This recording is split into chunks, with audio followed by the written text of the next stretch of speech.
Bienvenue à tout le monde. Nous allons commencer ce webinaire sur l'agritourisme.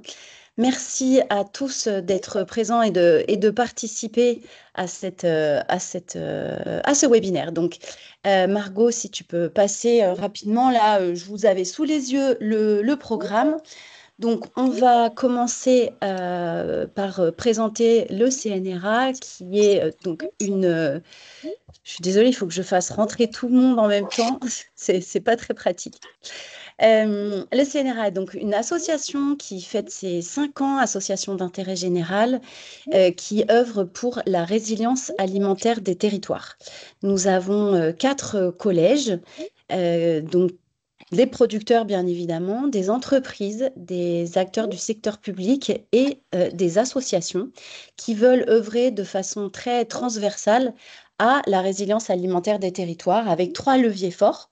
D'abord, relier les acteurs entre eux, puisque nous sommes un réseau d'acteurs.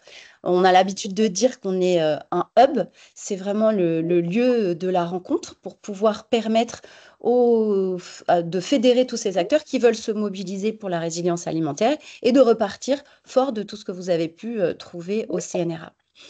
Ensuite, le CNRA Pitch, donc ce webinaire en est un exemple. Le CNRA a vocation à influencer dans le sens où on veut partager les freins et les leviers pour la résilience alimentaire des territoires. Et enfin, et surtout, l'objectif, c'est d'outiller les membres et l'écosystème en général pour faire en sorte que la résilience alimentaire ne soit pas qu'un vain mot, mais une réalité vraiment tangible sur les territoires pour pouvoir avoir une alimentation accessible à tous, quels que soient les aléas, en quantité et en qualité. Si tu peux passer, Margot, je voudrais la slide d'après, donc la résilience alimentaire, la définition qui n'est pas que la nôtre, hein, mais qui est vraiment celle qui est scientifiquement approuvée. C'est vraiment la capacité de l'ensemble des acteurs du système alimentaire de nourrir la population d'un territoire de façon accessible à tous. Et la notion d'accessibilité et de solidarité est très importante pour nous, en quantité et en qualité, et ce, quels que soient les aléas. Donc, bien sûr, en matière d'aléas, on pense de façon spontanée à de choc pandémique, le Covid évidemment, mais on peut aussi parler de choc géopolitique, de crise climatique, et on est aussi dans un contexte de perturbations latentes. Donc, on a tous en tête évidemment l'évolution et le changement climatique, mais on a des perturbations qu'elles soient endogènes ou exogènes, pardon, qui commencent dès l'amont avec la qualité de l'eau, de nos sols, et qui vont jusqu'à l'aval de notre système alimentaire, avec une véritable nécessité de lutter, par exemple, contre le gaspillage alimentaire. Je peux parler aussi de l'obésité infantile, dont malheureusement les indicateurs ne sont pas bons ces derniers temps. Donc, voilà pour l'objectif vraiment avoué du CNRA. Donc, ce webinaire, qu'est-ce que c'est? On appelle ça chez nous un CNRA Pitch. C'est donc un rendez-vous à peu près trimestriel au CNRA. Ça dure 1 heure et demie avec cette vocation avouée de porter les enjeux de la résilience alimentaire.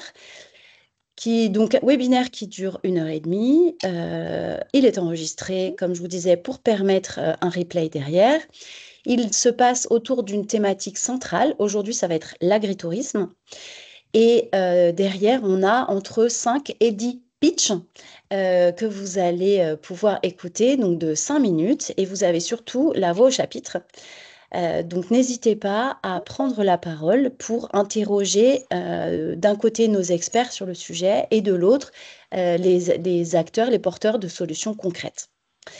Donc, les petites bonnes pratiques, bien sûr, à se souvenir. Le micro est éteint, la caméra est allumée, c'est bien plus agréable pour tout le monde. On prend la parole avec bienveillance, on respecte la thématique. Donc, l'idée, c'est pas de faire sa pub quand on prend la parole, s'il vous plaît, et on respecte le timing parce qu'on est très nombreux et l'idée, c'est de vraiment donner la parole à tous. Et bien sûr, derrière, nous vous repartagerons le webinaire, la présentation avec avec l'accord pardon, des intervenants et bien sûr l'objectif derrière c'est de ne pas hésiter à entrer en relation les uns avec les autres parce que ensemble on va plus loin. Merci Margot. Et sans plus attendre, je vais passer la parole à Colline Martin, chargée d'études agritourisme pour les chambres d'agriculture France et surtout du réseau Bienvenue à la ferme, qui est le réseau de référence en matière d'agritourisme. Et vous allez comprendre pourquoi ce sujet est forcément l'un des sujets phares de la résilience alimentaire, puisqu'il permet une véritable diversification à la ferme. Et donc, c'est l'un des leviers de résilience alimentaire. Colline, je te laisse la parole avec le micro ouvert et merci à tous. Je ferme mon propre micro. Très bien, merci beaucoup Hermine. Bonjour à tous. Donc déjà merci pour cette invitation. Je suis donc Colline Martin, chargée d'études agritourisme au sein des chambres de l'agriculture, plus précisément au sein de Chambres de l'agriculture France et encore plus précisément, comme l'a dit Hermine, au sein du service Bienvenue à la ferme. Je te laisse passer Margot. Je ne sais pas si je... Ouais, super. Merci. Donc, tout d'abord, je voulais vous présenter un peu le réseau des chambres de l'agriculture. Donc, c'est un réseau d'une centaine d'établissements, tous indépendants, qui œuvrent sur 3 niveaux. Le premier niveau étant le niveau départemental, avec des conseillers qui œuvrent sur le terrain, au contact des agriculteurs, à faire de la recherche, du développement, du conseil, de la gestion de projet. Vraiment, c'est le premier contact que les agriculteurs peuvent avoir au sein des chambres. Ensuite, on a le niveau régional qui a pour rôle de coordonner les chambres départementales, mais également d'agir sur la recherche et le développement, l'innovation, sur les programmes européens ou les PAT. Et ensuite, au troisième échelon, on a Chambre d'agriculture France, qui est donc la tête de réseau. La tête de réseau qui a pour rôle d'animer et d'apporter un soutien, un appui technique, juridique ou économique aux différentes chambres, qu'elles soient régionales ou départementales, et qui assume un rôle de représentation des agriculteurs au sein des pouvoirs publics. Pour cela, on a 4 missions qui sont conférées par le Code rural. La première étant d'améliorer les performances économiques, sociales et environnementales des exploitations agricoles. La deuxième, d'accompagner les démarches entrepreneuriales. Ensuite, d'assurer la représentation des agriculteurs, comme je l'ai dit, auprès des pouvoirs publics. Et également de contribuer au développement durable, à la préservation des ressources naturelles, la réduction des produits phyto et tout ce qui s'ensuit. Nous, au sein du service Bienvenue à la ferme et lorsqu'on va parler d'agritourisme, on va agir dans le cadre des missions qui vont permettre d'améliorer la performance économique, sociale et environnementale des exploitations agricoles, mais également de les accompagner dans une démarche entrepreneuriale. Et pour cela, je te laisse passer. Pour cela, en 1988, donc ça commence à remonter, les chambres ont créé la marque Bienvenue à la ferme. Donc, Bienvenue à la ferme, qu'est-ce que c'est? C'est un réseau, peut-être que certains d'entre vous en font partie aujourd'hui. L'une des intervenantes que vous verrez par la suite, Anne-Paul, en fait partie également de ce grand réseau. Donc, c'est un réseau de 5200 agriculteurs diversifiés en circuit court ou en agritourisme et qui s'engagent, par le biais d'un cahier des charges spécifique, à ouvrir leurs portes au grand public au moins une fois dans l'année. Ce réseau, il repose sur des valeurs de proximité, d'authenticité et de partage. C'est le maître mot. Et il a pour mission de créer, d'alimenter un lien direct entre les producteurs et le grand public, en proposant des produits qui vont être issus de la ferme ou des expériences agritouristiques. Donc il y a vraiment ces deux pendants de Bienvenue à la ferme, le côté circuit court, produits fermiers, et le côté agritourisme. Et on va le voir, ces deux pendants vont de pair et sont intrinsèquement liés. Sur le terrain, on a une centaine de conseillères qui œuvrent au plus près des agriculteurs pour développer leurs projets en agritourisme. Et on a par le biais de différentes démarches, comme nos marchés des producteurs de pays ou nos drives fermiers ou encore nos magasins de producteurs, on accompagne en tout 10 000 agriculteurs. Ça nous permet d'avoir un peu une vision de cet écosystème agritouristique assez précise, si je puis dire. Donc notre rôle, clairement, nous, au sein de Bienvenue à la ferme, que ce soit les conseillères en département ou encore au niveau des régions ou au niveau national, c'est vraiment d'accompagner les porteurs de projets en agritourisme et en circuit court, de leur donner de la visibilité grâce à un site internet qui génère plus de 2 millions de visites, en faisant des campagnes de communication ciblées autour de l'agritourisme, autour de l'œnotourisme, de plein de thématiques liées à ce sujet.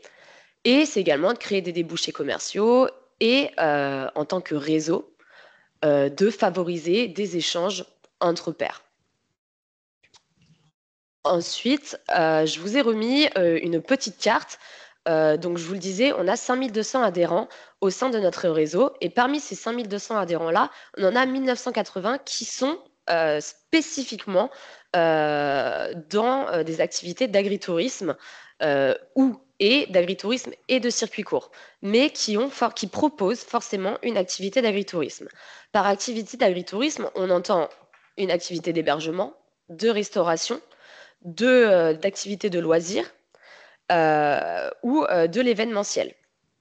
Donc voilà, ça vous permet un peu d'avoir une idée de la répartition de nos adhérents en agritourisme sur le territoire français. En termes de typologie d'activité, au sein de Bienvenue à la ferme, c'est non exhaustif. On a, j'ai envie de dire, autant de typologies, de types d'activités proposées que de types d'agriculteurs qui font de l'agritourisme.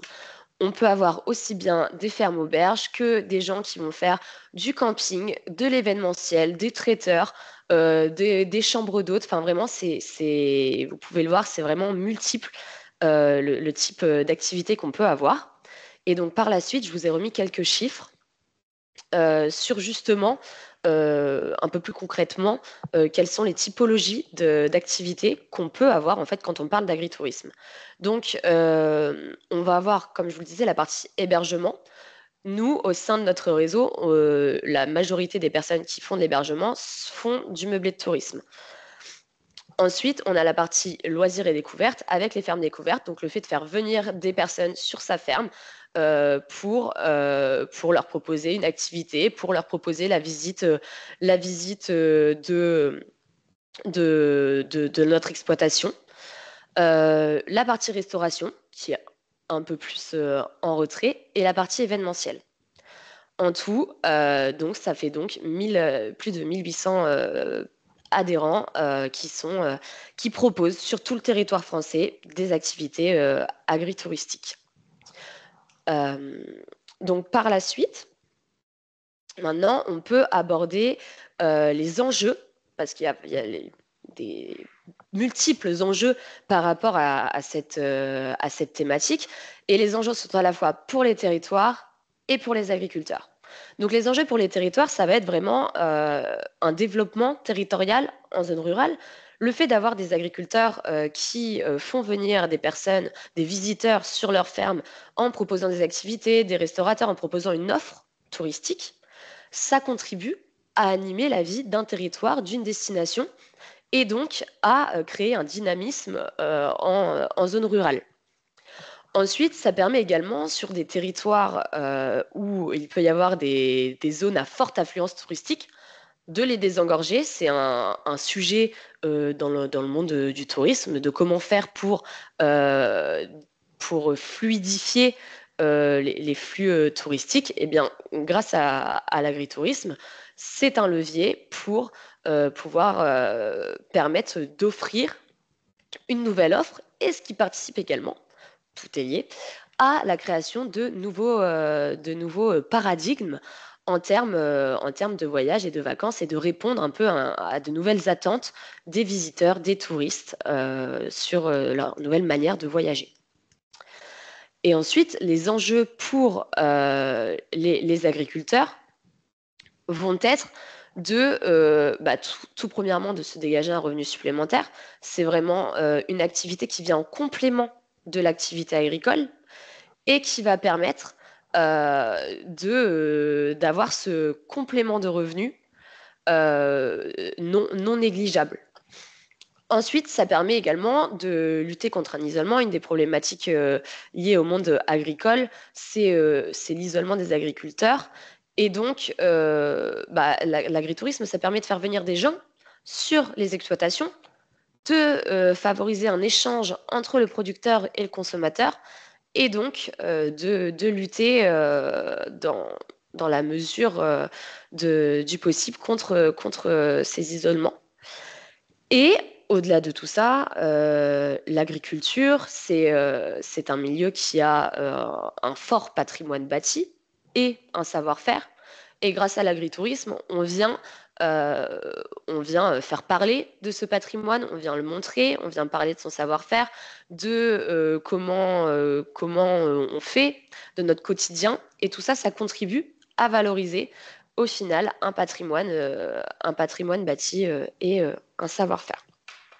Alors pour autant, on vient de voir les enjeux, il y a également certaines limites au développement agritouristique sur le territoire français.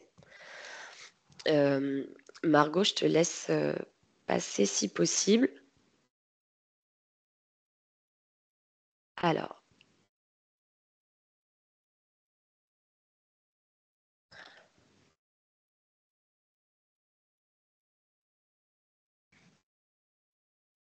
Est-ce que vous m'entendez? Alors, Oui, je oui, on suis t'entend. On désolée, t'entend, on j'ai eu t'entend. un saut de réseau. Alors, par contre, j'ai plus On accès à la t'entend, Colline. présentation. Ok, Ouais, ouais. j'ai juste plus accès à la présentation. Mais du coup, pour finir, j'en étais sur les limites. Et donc, les limites, on a donc des limites urbanistiques. Aujourd'hui, il y a énormément de projets, de porteurs de projets qui souhaitent changer de destination, par exemple une grange, pour en faire un hébergement, pour en faire un lieu d'accueil, ou alors construire un nouveau bâtiment sur leur exploitation. Et ils vont se heurter à des contraintes urbanistiques qui peuvent freiner l'avancée de ces projets. Donc ça, c'est la limite principale aujourd'hui qu'on a pu identifier. Ensuite, on l'a dit, on évolue dans un territoire rural. Et en zone rurale, c'est souvent, enfin, la problématique du déplacement est souvent mise au cœur des débats, avec notamment cette problématique du dernier kilomètre. Lorsqu'on parle, on incite de plus en plus les visiteurs à venir par le biais de moyens de mobilité douce. Et cette problématique du dernier kilomètre, de comment je fais pour relier la dernière ville dans laquelle mon train est arrivé, par exemple, jusqu'à l'exploitation, ça peut vite être plus compliqué à mettre en place. Donc, c'est une limite sur laquelle des réflexions doivent être entamées pour faciliter les mobilités douces en zone rurale et, euh, et, la manière, euh, et la manière dont on peut se déplacer sur ces territoires. Et enfin, on a aussi une dernière limite qui est le manque de financement des projets. Les agriculteurs répondant souvent peu à ce qu'on appelle à des appels à projets très touristiques, étant donné qu'ils ont le statut agricole et donc parfois ils ont le statut commercial, mais souvent ils ont le statut agricole, ce qui fait qu'ils ne rentrent pas forcément dans les cases pour les appels à projets dits de développement touristique. Donc, il y a cet enjeu de manque de financement des projets qui fait que certains porteurs de projets ne peuvent pas aboutir leur souhait et leur volonté de se diversifier en agritourisme par manque de moyens. Donc voilà, j'ai essayé de respecter le timing. Je suis à votre écoute si vous avez des questions, en espérant que cette petite coupure n'ait pas été trop impactante. Mais je pourrais revenir sur tout ça. Merci beaucoup, Colline. Non, la coupure n'a pas été impactante de ton côté. Par contre, de notre côté, désolé, il y a eu une coupure d'électricité, les joies du direct. Donc, la presse est partie quelques minutes, mais revenue à temps. Euh, Est-ce que vous avez des questions pour Colline? Alors, Colline, en attendant que chacun se positionne et lève éventuellement la main, j'ai quelques questions. Est-ce que la situation des exploitations dans un parc naturel régional ou dans une zone Natura 2000 favorise ou non l'engagement dans ce type de démarche? Alors, c'est une très bonne question. Je vous avoue qu'on n'a pas forcément les données sur une recrudescence, on va dire, des démarches agritouristiques en zone Natura 2000 ou en zone protégée. Après, c'est des territoires avec en général une forte identité, ce qui pourrait en effet impacter, on va dire, ce, une hausse des projets en agritourisme sur ces territoires-là. Mais encore une fois, enfin, je n'ai pas de données sur ce thème-là, enfin sur ce territoire-là. Ok, merci. Quel est le coût de Bienvenue à la ferme? Alors, le tarif de l'adhésion, il est vraiment défini il est défini en département. Donc c'est vraiment, enfin, je peux vous inviter à vous rapprocher des conseillères de votre département parce que c'est eux qui fixent en fait le tarif de l'adhésion et qui après ajustent l'offre de Bienvenue à la ferme au sein des départements. C'est-à-dire qu'il y a une offre globale au national, mais chaque département va avoir son principe d'animation, va avoir sa technique d'animation et des offres et des partenariats différents qui font que le tarif de l'adhésion varie d'un département à l'autre. Donc, je ne pourrais pas vous donner de tarif précis. Voilà. Merci beaucoup. Est-ce qu'il y aura des appels à projets en 2026? Eh bien, pour l'instant, en termes d'appel à projet, à ma connaissance, il n'y en a pas qui puissent aider à développer des projets en agritourisme. Euh, Aujourd'hui, enfin, j'ai pas connaissance de ce type d'appel à projet. Merci. Et une idée de ce que pèse Bienvenue à la ferme en termes de chiffre d'affaires généré par l'agritourisme? Alors ça, je ne saurais pas vous dire. Je sais pas, c'est pas un chiffre que j'ai, mais mes collègues l'auraient. Je peux, si les questions, enfin, je peux vous le redonner par mail plus tard. On est preneur, ouais, tout à fait des réponses. Encore deux questions. Eh bien, prenez la parole. Non, je voulais ouvrir. Denis, t'es-tu? Non, c'est pas. Si, allez-y. Non, le micro est fermé. Votre micro est fermé, il faut l'ouvrir.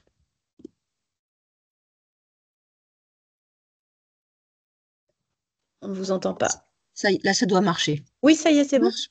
Allez-y. C'est pas Denis, mais c'est Sophie, mais Oui, c'est pas grave. je m'en suis doutée.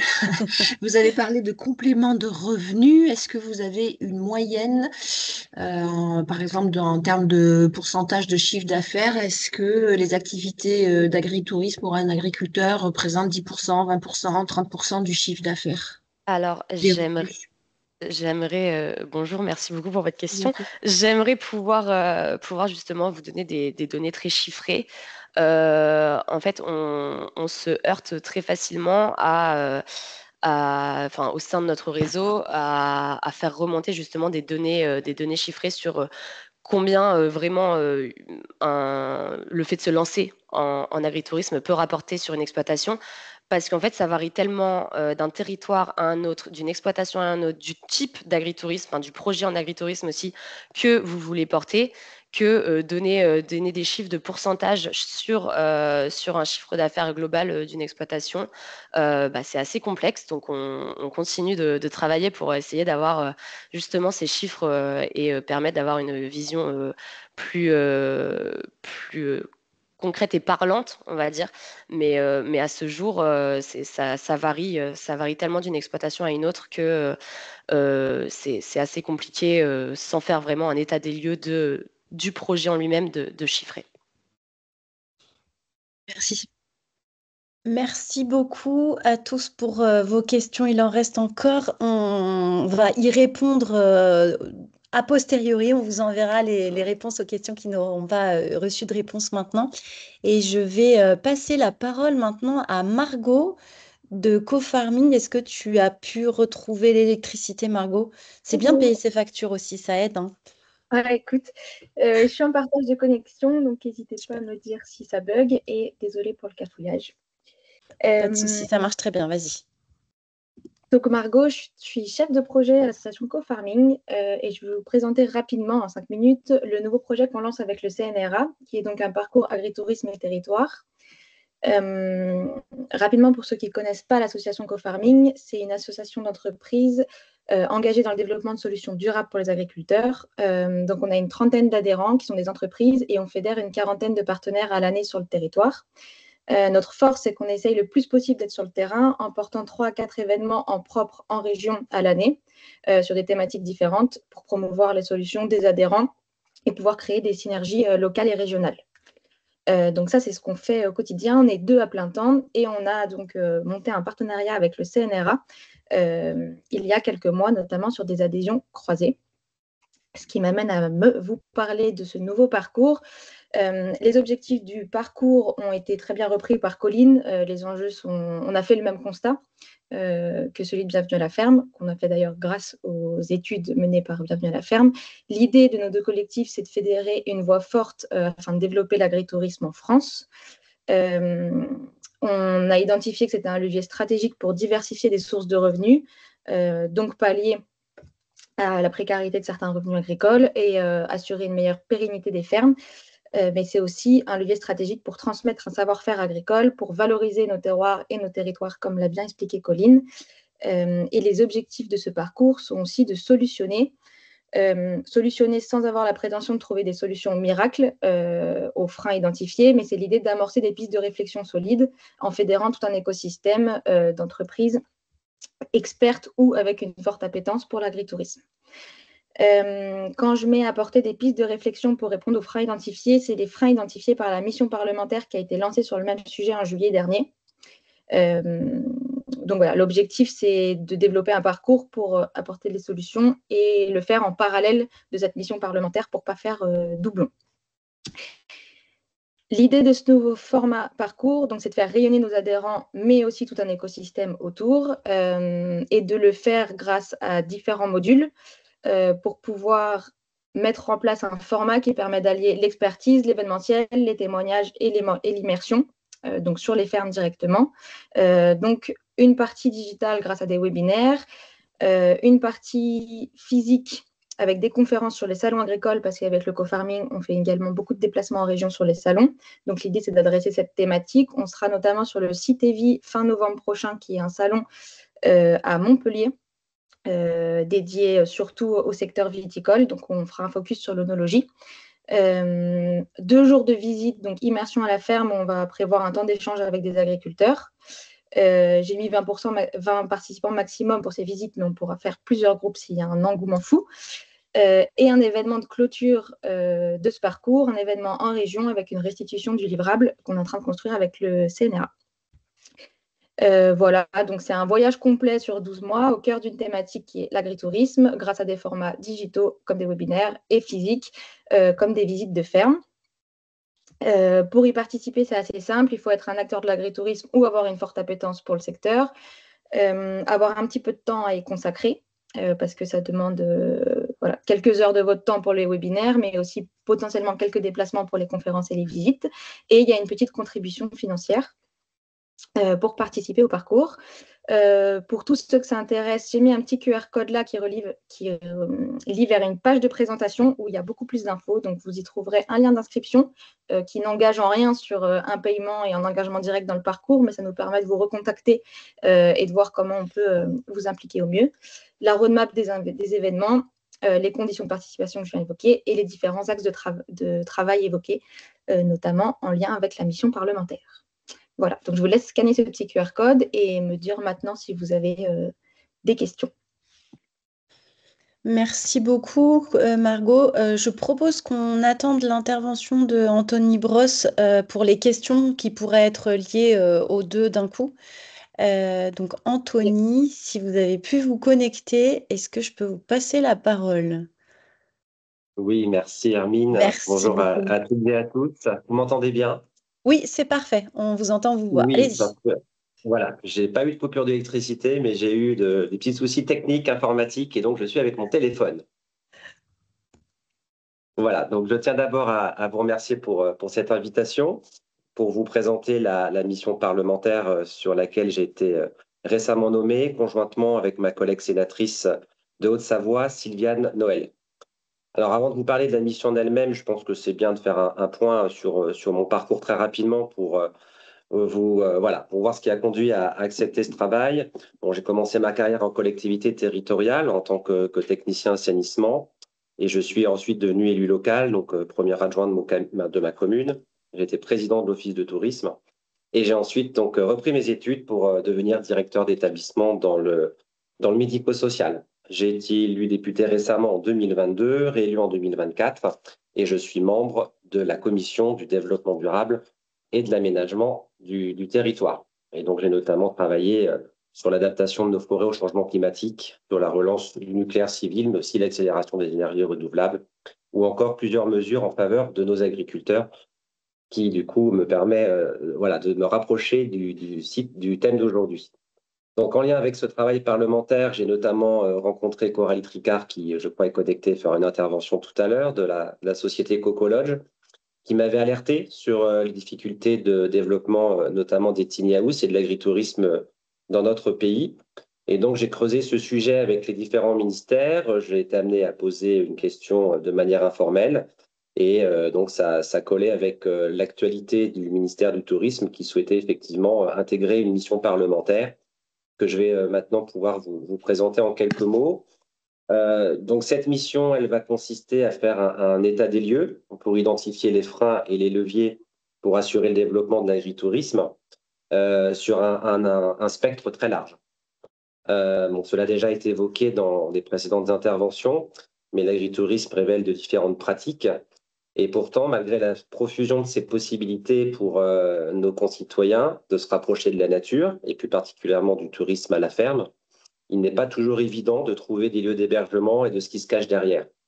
Donc, c'est encore plus dommageable puisqu'on veut offrir une expérience. On sait que l'expérience existe et qu'on veut donc pouvoir offrir tout cela à nos concitoyens et donc pour ce faire, lever les contraintes, des obstacles administratifs que j'ai déjà pu identifier lors de mes échanges avec des partenaires. Alors, il s'agit donc pour nous, parlementaires, de permettre l'essor de cette activité, pas si nouvelle, puisqu'on a quelque temps revu notamment un reportage de l'INA d'un journal télévisé il y a 40 ou 50 ans, donc qui déjà parlait de cette activité agricole, et donc de lui retrouver un second souffle, notamment à la suite de notre crise Covid, qui nous a pour beaucoup rapprochés de la campagne. Donc cette mission devra s'attacher à faire des propositions concrètes pour simplifier donc ces démarches des agriculteurs qui souhaitent se lancer dans cette activité, diversifier leurs revenus bien évidemment et permettre une reconnexion entre l'urbain et la ruralité. Alors on a compris que les ministres souhaitaient à ce qu'on prenne exemple sur ce qui se passe au Canada et en Italie, donc dont nous reparlerons certainement plus tard, et qui semble être porteur d'espoir et de clés de déblocage pour faciliter ce développement. Donc, on va aussi se pencher sur ce qui fonctionne, et on a du coup quelques exemples qui nous ont été cités, sur les bonnes pratiques et sur les labels, comme Bienvenue à la ferme, qui peuvent se développer. Je crois que c'est en rationalisant et en faisant des marques fortes que pourra permettre à nos exploitants de mieux les reconnaître et de mieux approprier les outils qu'on peut leur mettre à disposition. Alors, vous le savez, notre nomination avec ma collègue sénatrice se fait dans un contexte politique mouvant, comme vous avez toutes et toutes remarqué. Et pour l'instant, on n'a pas concrètement commencé nos travaux. J'ai eu les services de notre nouveau Premier ministre qui donc confirme cette mission, qui devra faire l'objet d'un premier point d'étape, alors fin octobre, pardon, début novembre, pour un rapport qui originalement devait être rendu en janvier 2026, mais qui devrait être rendu avec ce décalage de le temps en mars 2026. En attendant ce démarrage, on ne reste pas les bras croisés. On a déjà commencé à nouer des contacts et je remercie les personnes qui, peut-être connectées, m'ont aussi interpellé par messagerie, par mail, par message. Donc, tous les acteurs potentiels seront auditionnés, notamment ceux issus des filières viticoles et brassicoles, particulièrement mobilisés sur le sujet.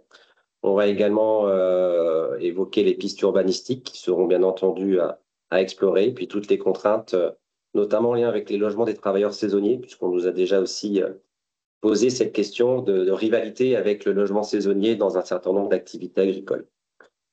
En parallèle, on peut aussi travailler sur le développement des énergies renouvelables sur nos espaces agricoles, puisqu'on en parle beaucoup. Donc, on aura certainement un focus là-dessus pour savoir si ça peut être un frein pour le développement de l'agritourisme, notamment s'agissant de l'occupation des sols de nos activités non agricoles. Évidemment, l'objectif de préserver nos terres agricoles sera au-dessus du panier. Hein. On n'est pas sur un objectif de freiner l'activité agricole. Et donc, ce qu'on veut, c'est bien défendre la profession qui a des besoins, qui a des envies, que nous devons donc accompagner pour diversifier leur activité et donc ne pas sous-estimer les bénéfices qui peuvent effectivement arriver pour nos agriculteurs, même si on peut avoir notamment certaines organisations qui dénigrent un peu ces possibilités de diversification.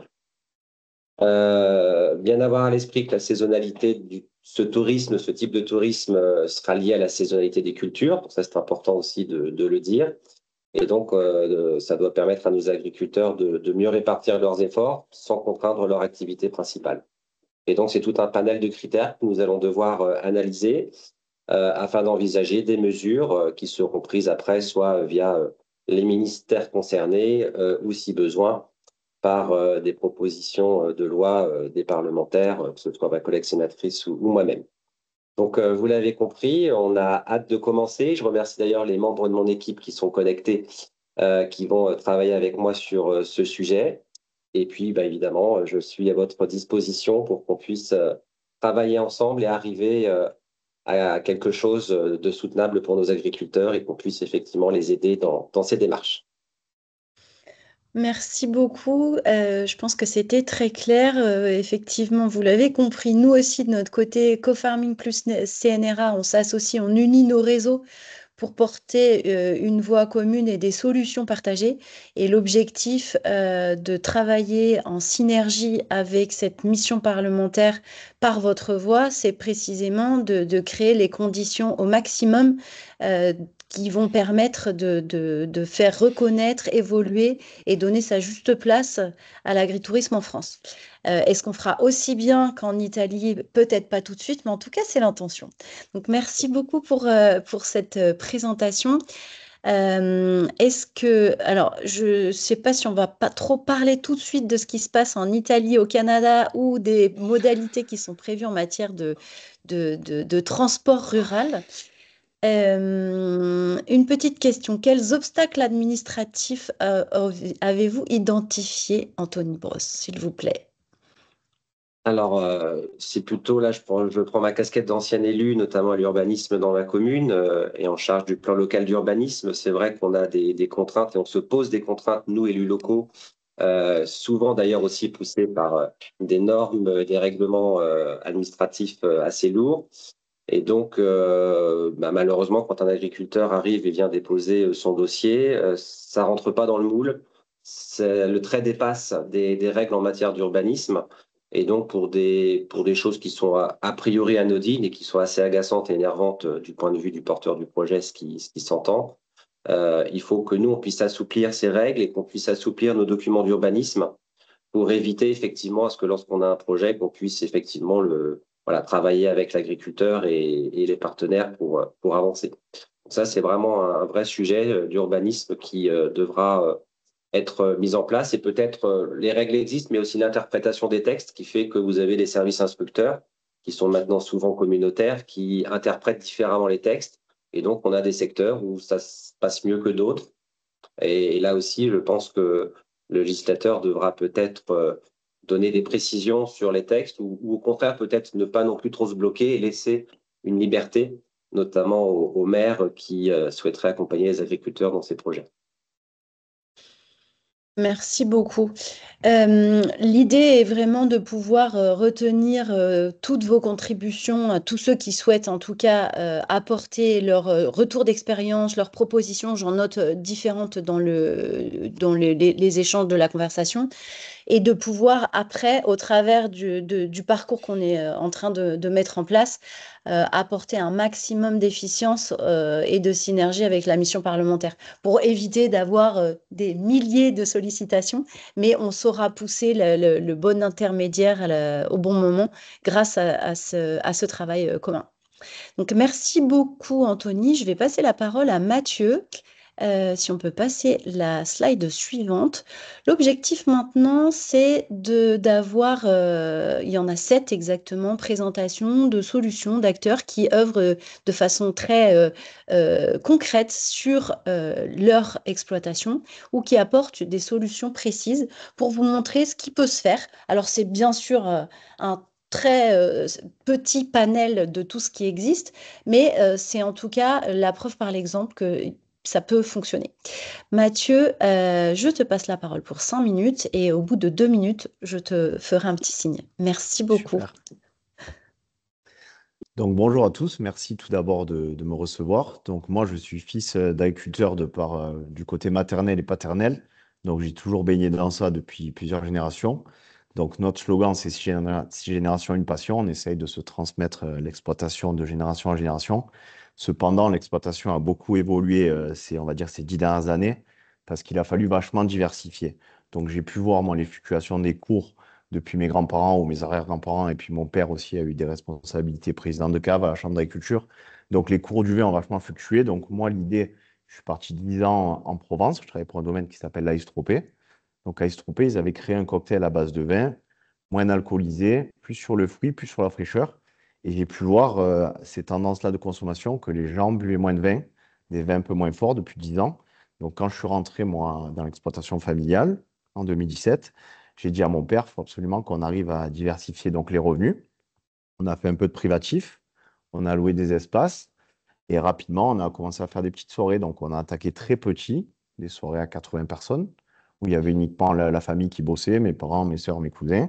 Et puis petit à petit, on a franchi certains paliers, parce que c'est vrai que nous, on est entre Avignon et Nîmes, ça ne se faisait pas trop en 2017, ce genre de soirée-là, ça se fait de plus en plus. Et donc, l'opportunité où on a explosé, ça a été pendant le Covid. Donc, j'ai eu la chance d'avoir un ami producteur. Et pendant le Covid, il m'a dit, si tu veux faire des artistes, c'est maintenant. Donc, il m'a dit, tu veux faire qui? Donc, le premier, ça a été Bon Entendeur. Et on a commencé à faire des soirées à 200, 300 personnes. Et on a fait des paliers, si vous voulez, 200 personnes. Donc, on s'est pris au jeu. Et maintenant, on fait des soirées qui réunissent 1000 personnes, comme vous pouvez voir la photo là avec le feu d'artifice. Ça, c'était la soirée qu'on a fait il y a 3 semaines. Mais il a fallu quand même 15 soirées pour arriver à rentabiliser cette activité. Il faut savoir que la diversification est très bien, mais elle me prend à peu près 50% de mon temps. Donc, on peut voir sur les chiffres, c'est pour ça que j'ai mis les chiffres, c'est qu'on est passé d'une exploitation de 85 hectares il y a 8 ans à 25 hectares. Donc, c'est très, très malheureux pour la profession et pour mes confrères vignerons et pour nous, pour la famille. Donc, en fait, si vous voulez, on a supprimé tous les fermages et on a gardé uniquement les lignes qui nous appartiennent à la famille. Et malheureusement, les cours continuent de baisser sur la partie Côte-du-Rhône. Donc, je pense que monsieur le député doit le savoir aussi. Donc, l'idée, malheureusement, pour la profession, ça va être encore plus diversifié. Donc, je ne sais pas si je suis très optimiste, mais il s'avère que nous, l'idée, ça va être de faire de plus en plus de privatisation, de plus en plus d'événementiels.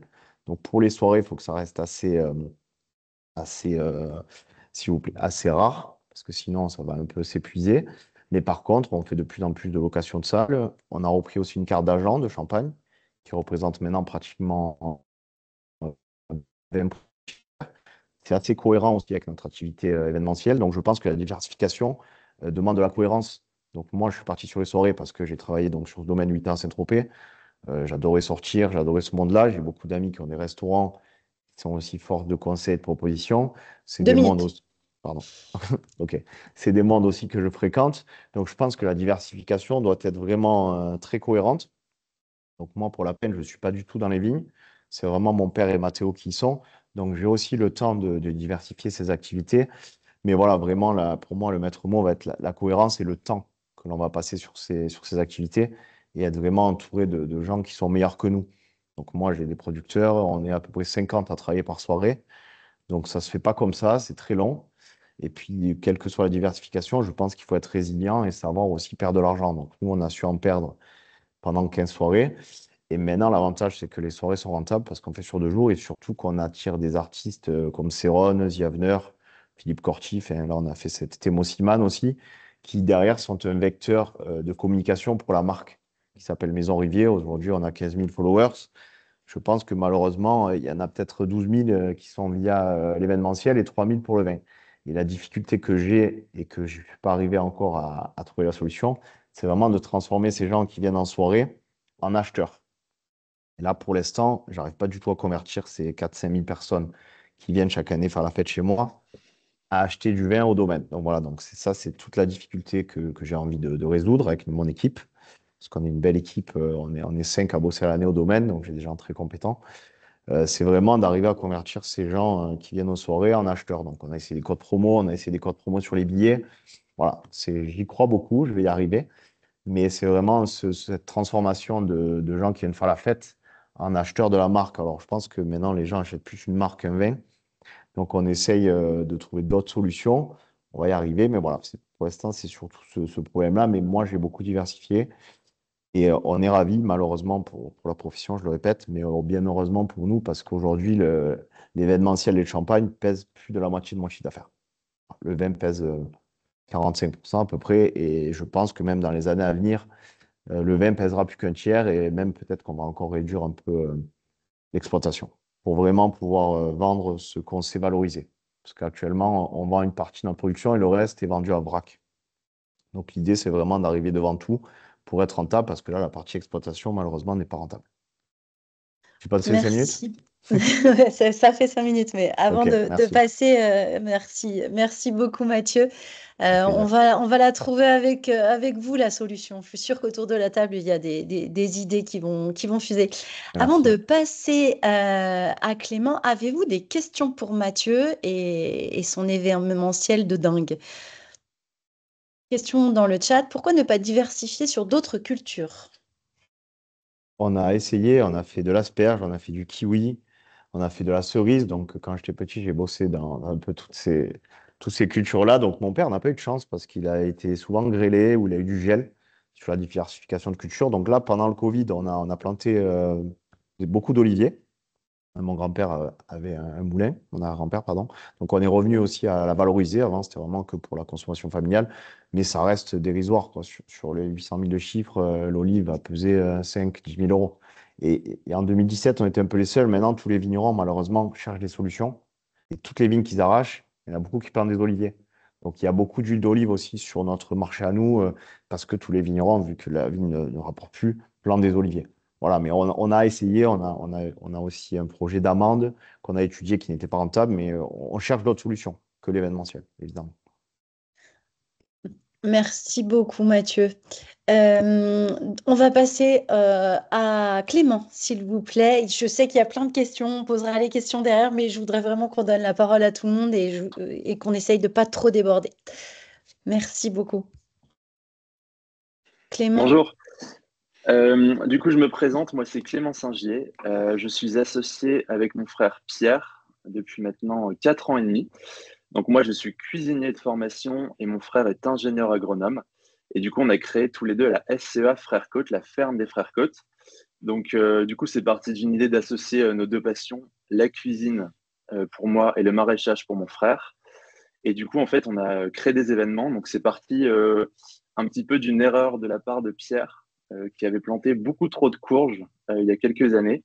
J'étais encore cuisinier à cette époque-là et il m'appelle en me disant, écoute Clément, j'ai pas mal de courges. Donc, je lui dis, bah, c'est combien pas mal? Et il y avait 1 tonne de courges de disponibles alors qu'on n'avait pas encore créé la structure. Donc, c'était un test réussi. Donc, du coup, j'ai créé l'événement avec Pierre, la fête de la courge, qui nous a permis la première année d'avoir 700 personnes et d'écouler 900 kilos de courges pour la première édition. Et là, comme vous le voyez sur la photo, c'est la 5e année déjà, donc ça passe très vite. Et depuis, on attend tous les ans plus de 1000 personnes. On arrive à écouler une bonne moitié, voire les 3/4 de notre récolte de courges en une journée. Et également, on propose de la transformation. Donc, on est assez diversifié. On valorise aussi ces courges dans des crèmes de courges. On fait des bouteilles de soupe qu'on va transformer dans un lycée qui nous permet, un labo de transformation dans un lycée, pardon. Et on a découlé un autre événement qui s'appelle la Summer Code Festival. Donc là, c'est un festival de musique à la ferme. Et du coup, tout ça fait que ça nous a créé pas mal de communication. On communique pas mal sur les réseaux sociaux, notamment sur Instagram. Et du coup, grâce à ça, on arrive à vendre nos légumes. Parce qu'au-delà de l'événementiel, on a une ferme maraîchère. On produit 25 tonnes de légumes par an. Et du coup, on les écoute sur des marchés, mais également on le vend à des restaurateurs. Et grâce à ces événements, nos marchés fonctionnent plutôt bien, nos événements aussi. Et on propose également des repas de traiteurs qu'on a développés au bout d'1 an et demi.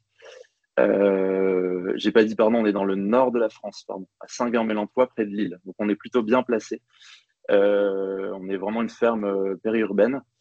Et du coup, on propose également des prestations traiteurs. Donc voilà, mon métier de cuisinier me permet de valoriser nos produits. Donc, on fait des repas d'entreprise, mais aussi des repas de famille. Donc, on fait des mariages, on fait des anniversaires, etc. Du coup, cette partie-là nous prend pas mal de temps, mais également nous permet d'agrémenter le chiffre d'affaires créé par la vente de fruits et de légumes. Donc, c'est une belle part aujourd'hui de notre chiffre d'affaires. Donc, c'est quasiment 40% pour 20%, 20 à 30% de notre temps de travail. Donc, on constate que valoriser nos produits est plus rentable que les vendre en brut, même si nos marchés fonctionnent bien. On a également, du coup, avec mon frère, par la suite, un projet de restauration. Donc ça, c'était le début du projet. On en a parlé dès le début. Ça a pris un peu plus de temps que prévu. Et là, on a un projet de restaurant à Fretin, dans un village à 10 minutes de Lille, à 15 minutes de Lille, pardon. Donc, ce projet verra le jour dans 1 an et demi. C'est un projet avec une municipalité. Donc, la municipalité finance le gros œuvre et nous installons un restaurant, un gîte et une salle de séminaire. Donc, pour continuer à avancer dans cette diversification et pour utiliser les fruits et les légumes dans notre restaurant dans quelques années. Donc, voilà pour nos projets. Donc, on est très diversifié. Ça nous prend beaucoup de temps, mais on se rend compte que grâce à ça, nos légumes sont vendus. La valorisation fonctionne bien et nos événementiels battent leur plein. Donc c'est vraiment une part importante de notre projet, de notre chiffre d'affaires. Merci beaucoup, Clément. En tout cas, vous savez faire de super photos aussi. Est-ce Merci. que vous avez des questions pour Clément? Vous avez répondu sur la région. Génial. Crystal clear, pas plus de questions, c'est parfait. Parfait. On va rattraper Merci. le temps perdu. Merci Clément. Je vais passer la parole à Inès, je crois, ou alors toutes les deux, vous allez peut-être. À la structure juridique de la ferme, dernière petite question, Clément. C'est une SCEA. C'est une structure qui permet, en fait, société civile d'exploitation agricole. En fait, c'est une structure qui est très large, dans laquelle on peut faire de l'accueil, etc. Donc, et j'ai oublié, on fait aussi de la formation, du scolaire et des visites d'entreprise pour la pédagogie et ouvrir notre ferme au public. Super. Merci beaucoup. Merci. Merci beaucoup. Inès et Anaïs, à vous la parole. Bonjour à tous et à toutes. Alors moi c'est Inès, donc Inès Delmotte et donc Anaïs Burnichon. Et ensemble on a créé donc les Épicurieuses. Alors on n'est pas productrice agricole, on est vraiment une agence qui organise des événements autour du vin sur Lyon et dans le Beaujolais. Donc le but c'est d'organiser des visites et des dégustations dans des domaines partenaires et également aussi de se déplacer en nomade en fait dans des lieux de séminaire ou des entreprises pour animer aussi et faire découvrir le Beaujolais et le vin. Voilà. Alors, c'est vrai qu'avec Inès, on connaît bien le monde de la viticulture. Moi, je suis fille de vigneron, sœur, petite fille, etc. Inès, elle est œnologue, mais elle a été aussi technicienne viticole pendant des années. Et on s'est vraiment rendu compte toutes les deux que le facteur limitant des agriculteurs, c'est le temps. On leur demande de beaucoup se diversifier, mais ils n'ont pas forcément le temps. Et également les compétences aussi, parce que des fois, c'est un peu dur de se mettre en avant et de parler de son produit. C'est pour ça qu'on a décidé de monter une offre où, en fait, nous, on gère vraiment du début de la commercialisation.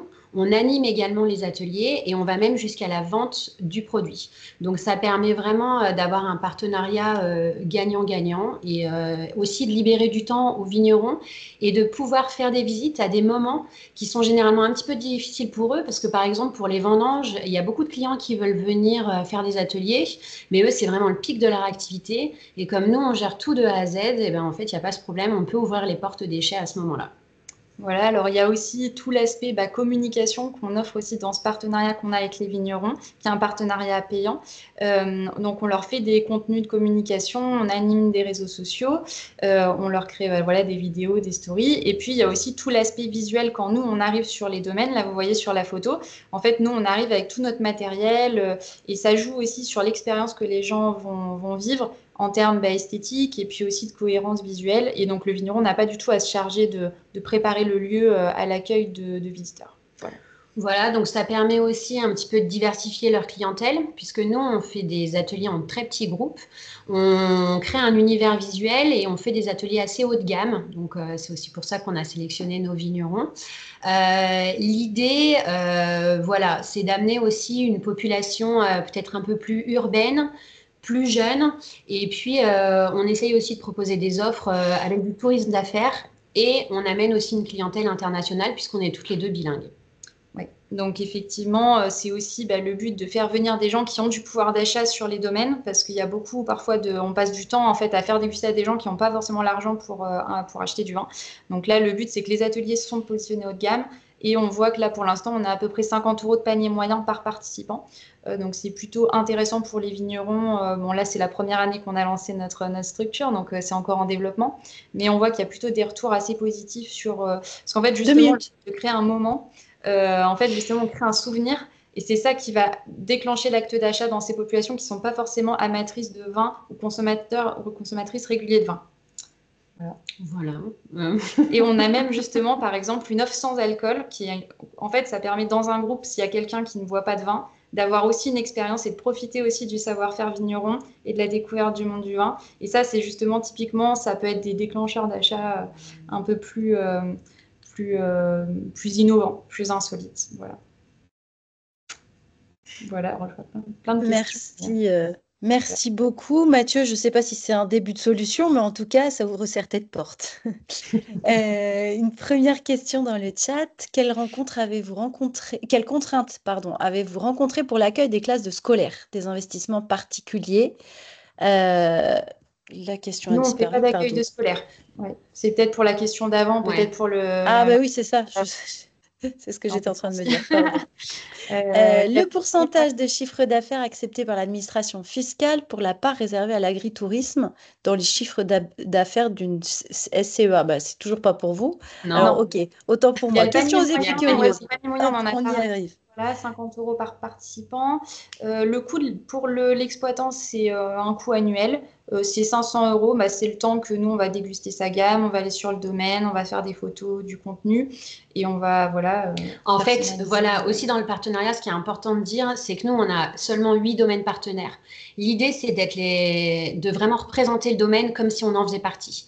On va vraiment en profondeur, on a un interview avec le vigneron, parce que c'est très intime le vin. Et donc, on veut vraiment aussi pouvoir transmettre au moment de la visite la patte du vigneron, leur histoire de famille. On a des profils qui sont complètement différents et on a besoin de le comprendre pour après le transmettre. Voilà. Et le coût pour le grand public, c'est 85 € par visite. C'est des visites de 2 heures. Il y a visite des vignes, du chai et dégustation thématique. Voilà. C'est assez complet comme visite. Tester à Chinon en escape game, ouais, bah, ça peut être aussi sympa. Voilà. Parfait, ben merci beaucoup à toutes les deux d'avoir joué le jeu aussi de ces questions et de vos complémentarités. Merci beaucoup. Merci. On va passer la parole maintenant à Anne Paul-Massol de la ferme d'Escon. Bonjour, donc je suis Anne, j'ai 51 ans. Je suis née à la ferme dans l'Aveyron. Je suis ingénieure agro de formation AgroParisTech et j'ai travaillé en tant que salariée pendant 24 ans dans le monde agri-agro de la région Occitanie, notamment 20 ans dans une belle coopérative agricole, la coopérative agricole Arteris. Et j'étais directrice de l'innovation pour toutes les activités de ce groupe coopératif.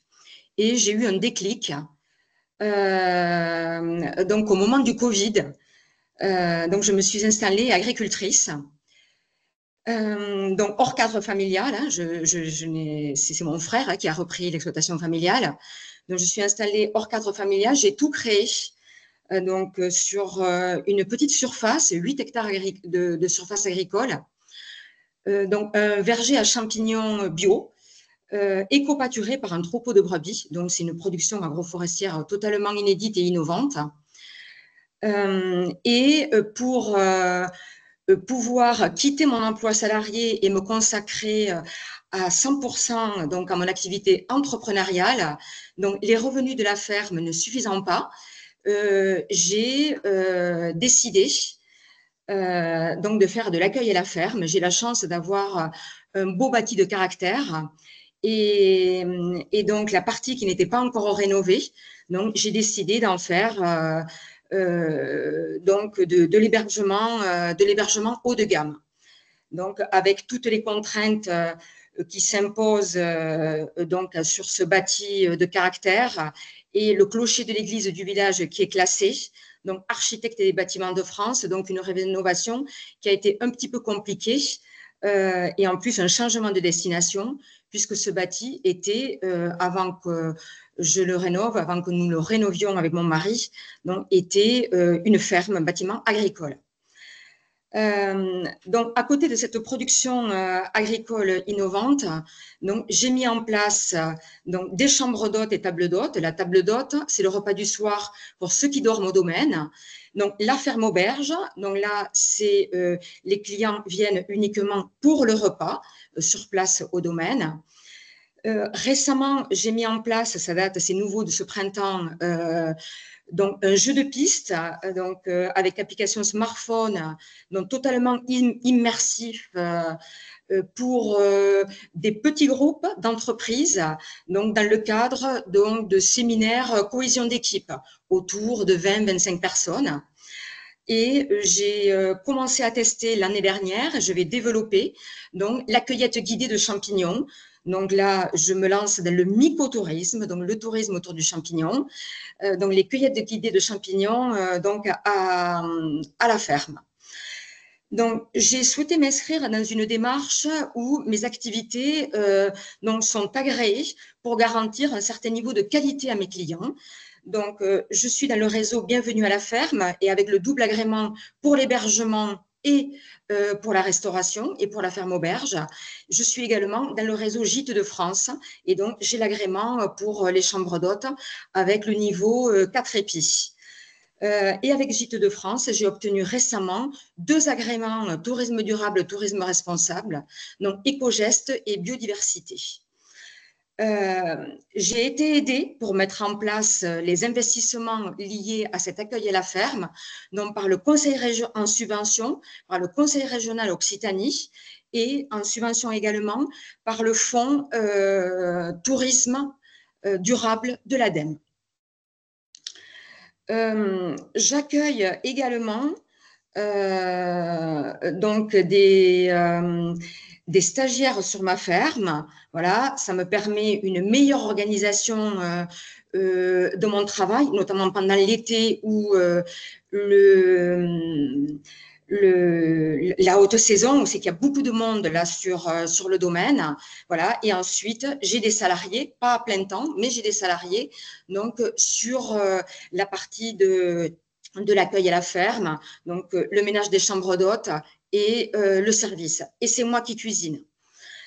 Donc ensuite, en termes en fait d'organisation, on va dire des structures juridiques. Donc je suis en exploitation individuelle sur ma ferme et j'ai créé pour les activités de l'accueil à la ferme donc une SAS. La ferme vend les fruits et légumes, les champignons et l'agneau à la SAS. Et ensuite, je complète avec des achats aux agriculteurs voisins et aux coopératives régionales pour la constitution de tous mes menus et pour les divers achats également non alimentaires qui se font en local. Merci Anne. J'ai passé les 5 minutes. Oui, tout à fait. Ah, mais d'accord. il y a quelques questions complémentaires, mais allez-y, terminez votre phrase au moins. Non. Alors après, c'était mon credo, en fait, c'est de sensibiliser, d'éduquer et d'inspirer. Je vous l'ai mis là en mots-clés, de former également et de parler donc du bien manger, de l'agroécologie et évidemment tout ça dans un cadre RSE quand j'accueille notamment les entreprises ici au domaine en mode cohésion d'équipe et team building. Merci beaucoup, Anne. Première question, quelle était l'activité initiale de la ferme et au total, combien d'emplois complémentaires avez-vous créé? Alors là, sur cette ferme, en fait, que nous avons acheté, mon mari et moi, donc c'était tout en herbe et il y avait des vaches qui pâturaient et un petit peu de foin. Voilà. Donc, et moi, j'ai tout transformé en faisant, donc, en partant d'une page blanche et en créant cette production agroforestière innovante. Donc, le verger à champignons, éco-pâturé, éco-entretenu par un troupeau de brebis allaitantes. Et ensuite, c'était, Vous êtes combien? La main-d'œuvre. Alors, sur la ferme, moi, je suis toute seule. Ensuite, stagiaire l'été avec la formule, en fait, du stage de l'école d'ingénieur de Purpan qui me va très bien. Donc, c'est un stage de 3 mois. Donc, c'est vraiment une aide très précieuse du stagiaire donc pendant l'été, pendant 3 mois. Et mon mari, qui a son activité à côté, me donne des coups de main pour les gros pics de travaux sur la ferme, donc les foins, le défumage de la bergerie, la vaccination sur les brebis, enfin ce genre de pics de travaux où je ne peux pas faire ça toute seule. Ensuite, sur l'accueil à la ferme, donc il y a 2 salariés. Comme je le disais tout à l'heure, c'est quelques heures par semaine. Donc, en fin de semaine, pour m'aider donc à la table d'hôte, et ensuite la salariée qui fait également le ménage. Je prends un job d'été, étudiante job d'été, donc pendant 2 mois et demi pour m'aider l'été, parce que là, l'été, c'est plein, c'est complet. Et donc, j'ai besoin donc de quelqu'un à temps complet pour m'aider sur la partie de l'accueil à la ferme. Merci. Alors, il y a un engouement énorme pour la visite de la ferme. Voilà. Donc là, pendant cet été, c'était tous les jours la visite de la ferme, lors du travail en fin d'après-midi. Hein, voilà, on positionne bien les visites pour ne pas surcharger notre journée de travail au moment où nous, on fait le travail. Et ensuite, les repas avec les produits de la ferme sont énormément appréciés. Et donc, moi, ça me permet de gagner de la clientèle, de proposer en fait ce service un petit peu clé en main et complet, où il y a l'hébergement, la restauration, la visite. Alors après, il y a piscine, jacuzzi également, le jeu, où il y a tout sur place en fait. Est-ce que vous faites payer ces visites de ferme? Alors, les visites de la ferme, au moment où on va faire le travail, ne sont pas payantes. Non. J'ai conçu en fait un tarif de l'hébergement et de la restauration qui englobe en fait cette visite. Alors, ça nous prend pas beaucoup de temps puisque, je le répète, ça se fait au moment donc, où on fait le travail. Par contre, quand j'accueille les entreprises, ça ne se fait pas nécessairement au moment où je fais le travail. Et donc là, les visites sont payantes et le jeu de piste est payant. Ok, merci. Il y a énormément de questions. Si vous voulez bien, Anne, on vous les partagera et on les enverra, promis, à tout le monde. Merci beaucoup pour cette visite passionnante du domaine. Je voudrais maintenant passer la parole à Coralie. Bienvenue Coralie, parle-nous de Cocolodge. Merci beaucoup Hermine. Bonjour à tous et à toutes. Moi je suis Coralie et chez Cocolodge, nous on est experts en hébergement touristique à la ferme. Alors pourquoi l'hébergement? Aussi pour reprendre le temps. Passer une nuitée, ça permet quand même de redécouvrir les odeurs, les saveurs, les bruits aussi, et c'est reconnecter les voyageurs aux campagnes à travers l'immersion au cœur des fermes. Et ce qui est intéressant, c'est que c'est quand même une tendance aussi du côté des voyageurs. Il y a une étude de Booking de 2023 qui nous dit qu'il y a quand même près de 8 Français sur 10, donc on est à 78% de Français, qui sont toujours en quête de cette culture, de cette redécouverte de la culture locale. Alors, Anthony Pence l'a très bien mentionné, l'hébergement en agritourisme, c'est pas nouveau.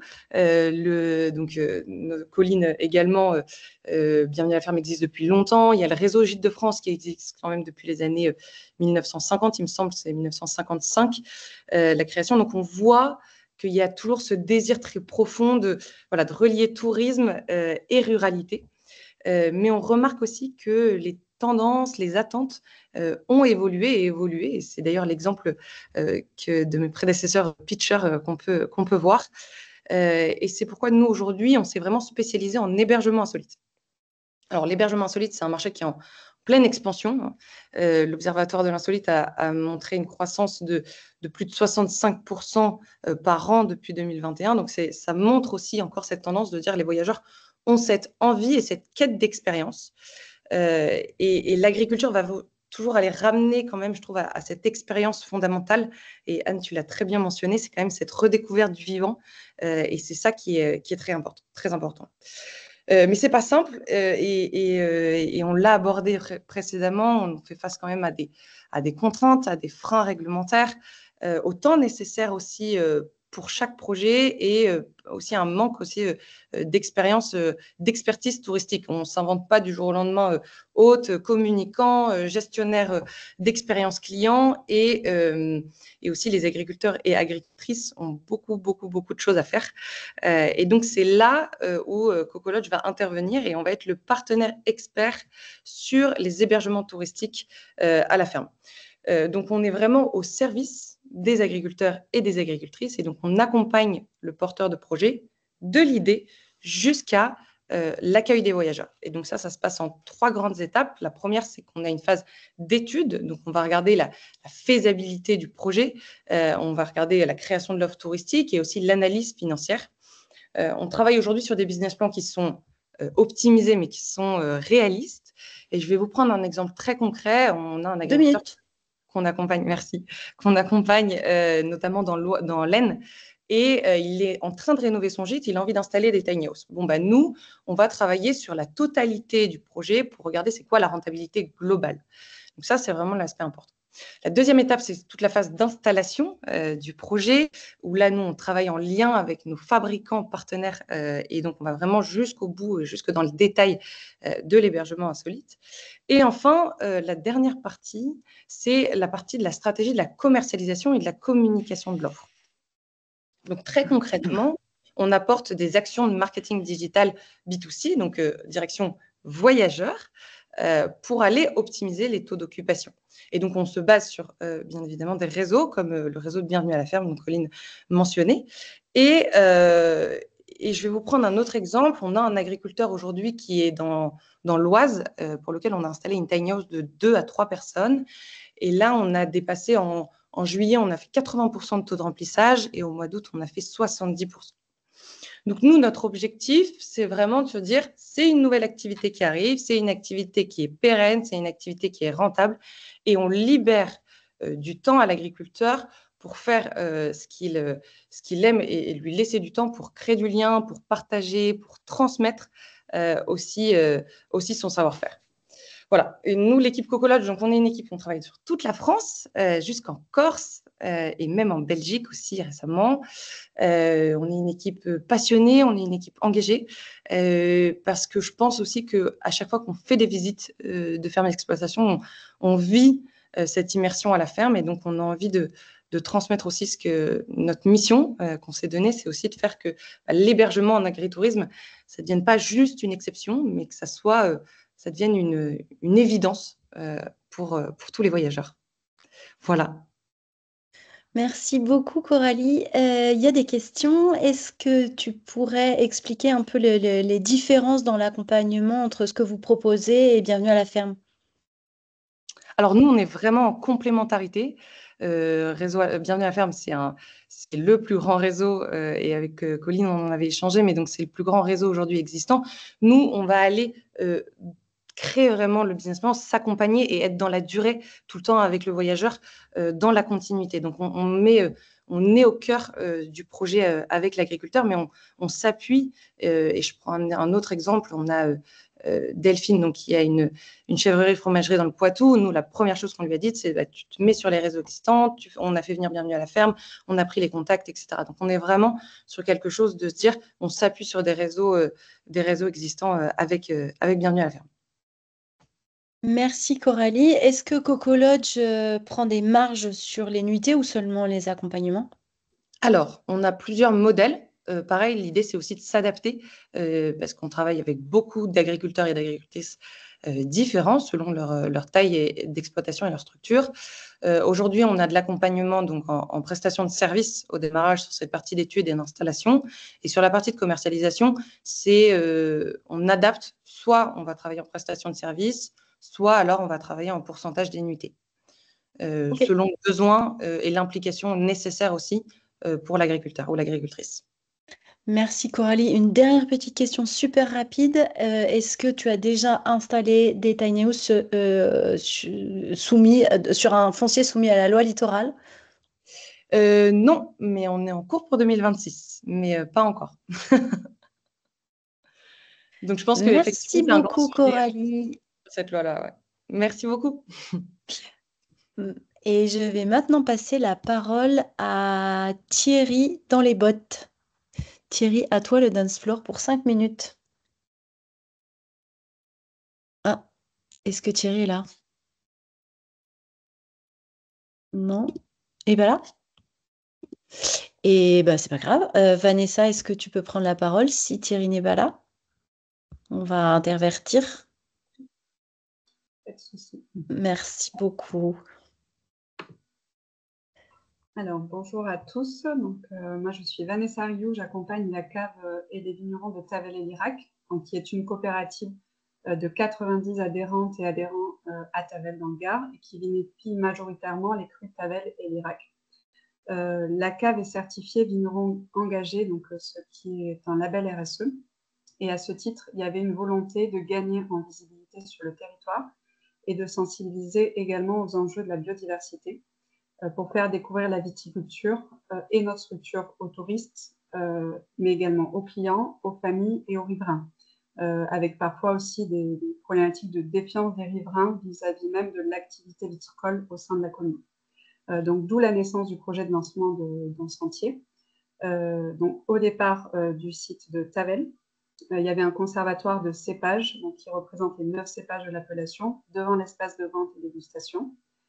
Et on a souhaité donc continuer par la mise en place de 2 parcours biodiversité qui s'appellent Entre Sable et Loze et le Sentier des Galets pour faire découvrir physiquement et sur le terrain nos terroirs, en plus du volet dégustation qu'ils pouvaient retrouver à la cave pour vraiment pouvoir faire le lien. Et inversement, faire venir des gens de l'extérieur qui feraient les visites des sentiers au niveau de la cave. Donc on a mis pour ce faire des panneaux pédagogiques tout le long des sentiers qui relient à chaque fois l'activité vitivinicole et la thématique biodiversité. Pour ça, on a fait donc un partenariat, d'une part avec le COGAR, qui est le Centre ornithologique du Gard, pour rédiger ce qui allait être noté sur ce volet biodiversité, puisque on s'est dit qu'on n'était pas des spécialistes et qu'il fallait quand même qu'on approuve aussi le contenu de ces panneaux qui allaient rester inscrits dans la durée sur le territoire. Un partenariat avec la Fédération française de randonnée du Gard, l'agglomération du Gard Rhodanien, et ce qui nous a permis d'obtenir plus de visibilité. Donc, la présence de ces sentiers dans le cartoguide, qu'on va retrouver dans différentes boutiques, mais également sur les aires d'autoroute, disponible également donc, sur le site du Gard Tourisme, et on a aussi créé les sentiers sur Visorando. Donc, l'idée, c'était d'avoir le plus de visibilité de cet outil possible.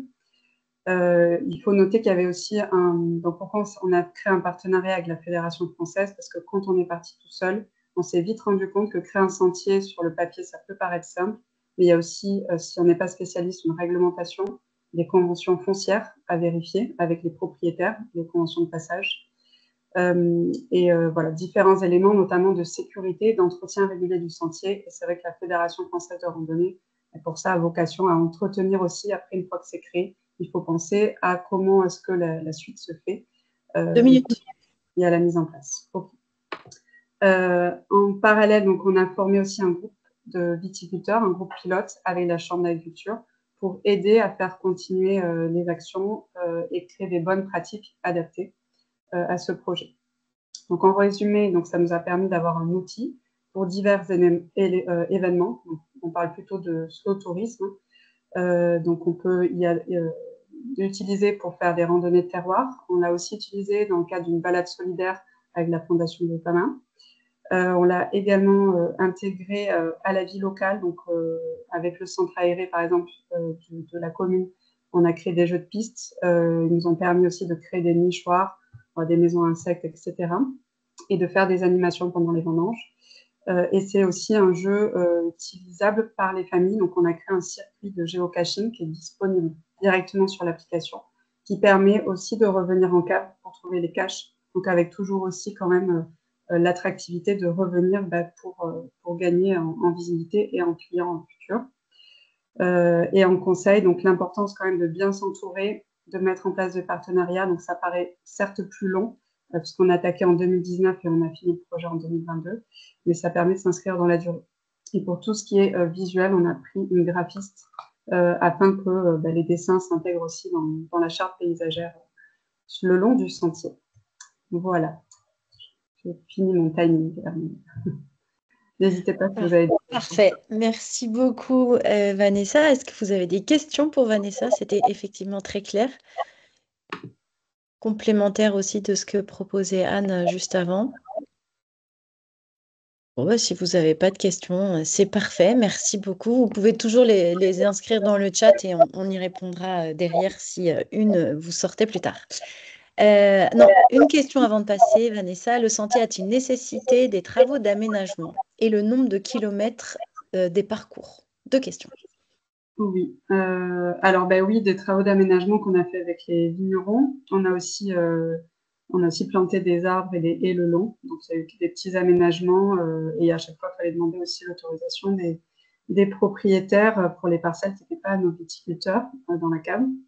Et après, on a 2 boucles qui sont plutôt des boucles familiales d'un niveau accessible.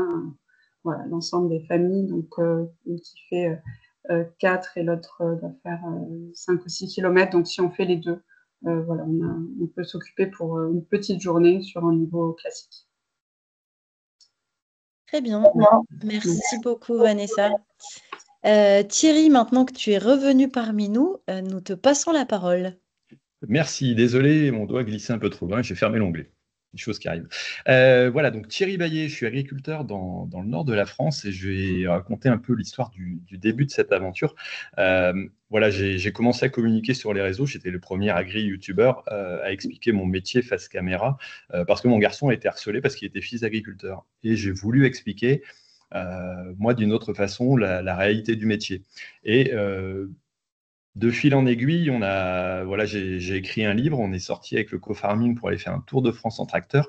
Et de toutes ces expériences, j'ai découvert toute la richesse de l'agriculture en France, sa diversité, et que le meilleur moyen aussi pour communiquer quand on est agriculteur n'était pas forcément ce que j'utilisais, les réseaux sociaux, pas forcément un livre, mais peut-être de rencontrer les agriculteurs eux-mêmes et d'aller y découvrir la réalité du métier.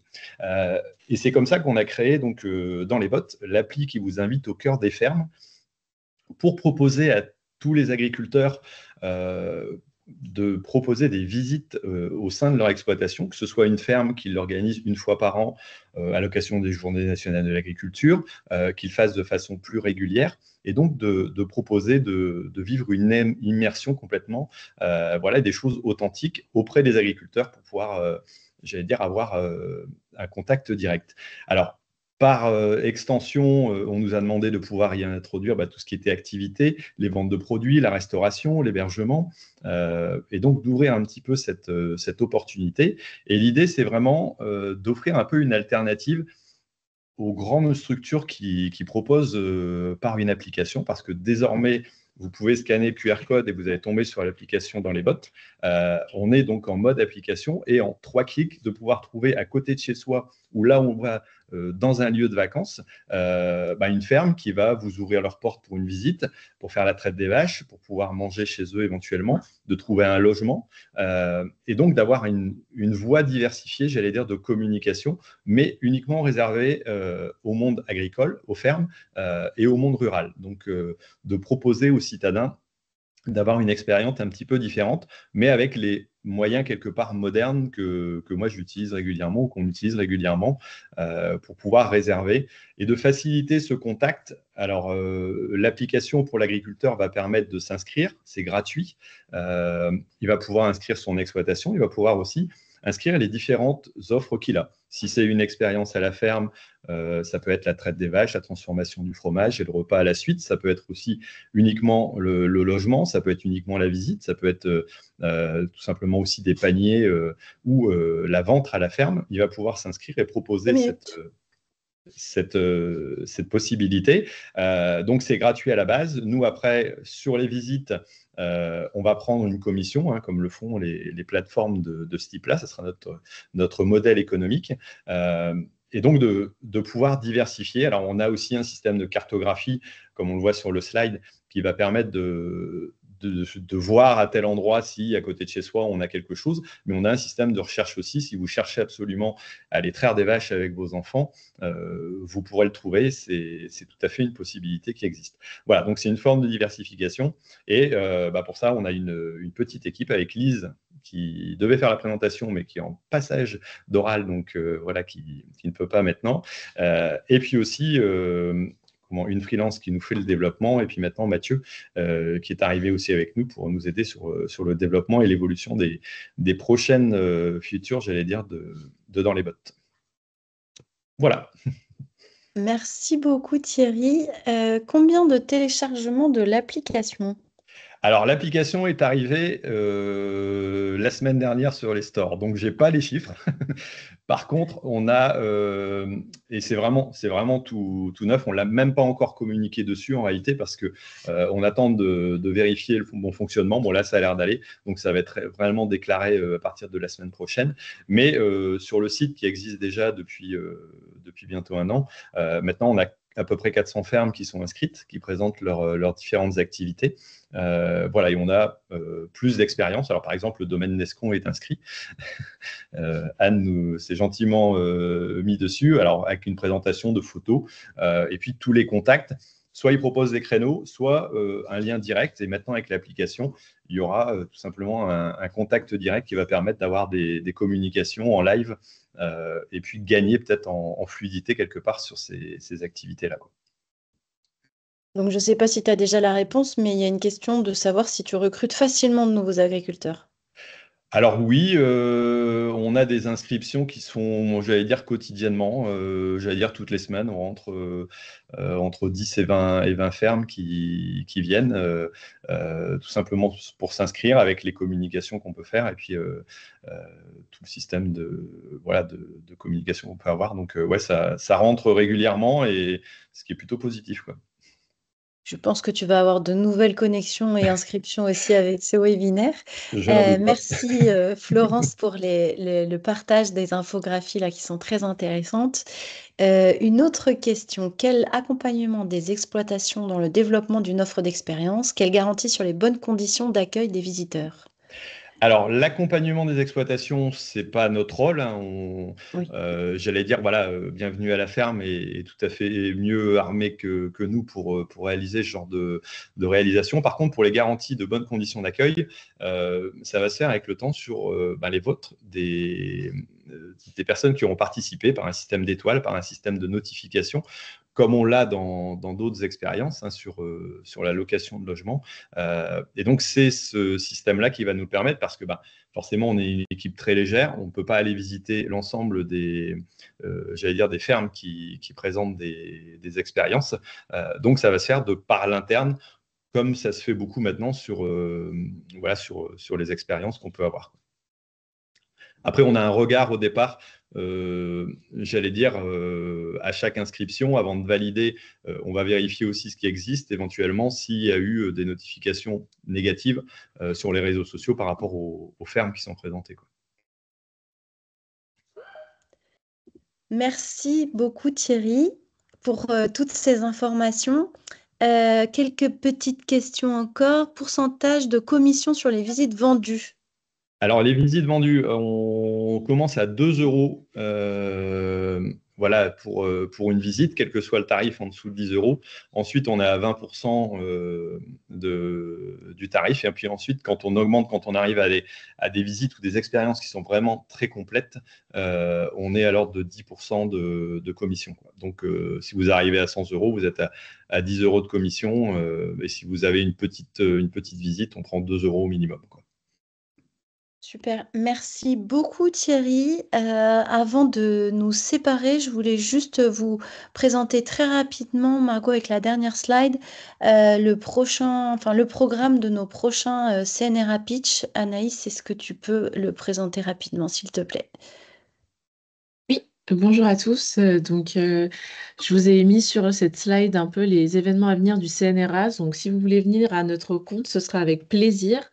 On sera présent sur le sommet de l'élevage, le salon des maires. On aura un stand collectif avec nos adhérents, Cité Vie et Agri Agro Pro. On vous a mis notre calendrier, donc n'hésitez pas à prendre des rendez-vous. Et le prochain CNRA Pitch aura lieu en novembre et ce sera sur l'aide alimentaire. Je vous ai mis également les suivants. Donc, n'hésitez pas à vous inscrire. Merci beaucoup, en tout cas à tous. On a dépassé d'1 minute. Je crois qu'on peut être fiers de nous parce qu'on était quand même très nombreux et à participer et à présenter. Vous avez vu un petit peu un espèce de florilège des solutions pour valoriser le patrimoine, le savoir-faire de notre beau pays, pour rompre l'isolement et apporter des compléments de revenus. Donc, que ce soit des accueils à la ferme, des balades, des applis, des escape games, des gîtes, séminaires, ou alors des fiestas ou des festins. Les idées sont pléthores. Donc, merci à tous pour vos différentes présentations. J'espère que vous avez passé tous un bon moment et nous vous partagerons effectivement la présentation, la réponse à vos questions qu'on va collecter dans le chat et le replay. Donc, merci à tous. Et puis, voilà, si vous avez 2-3 questions rapides pour ceux qui veulent rester et répondre, allez-y. Et sinon, bon appétit à tous.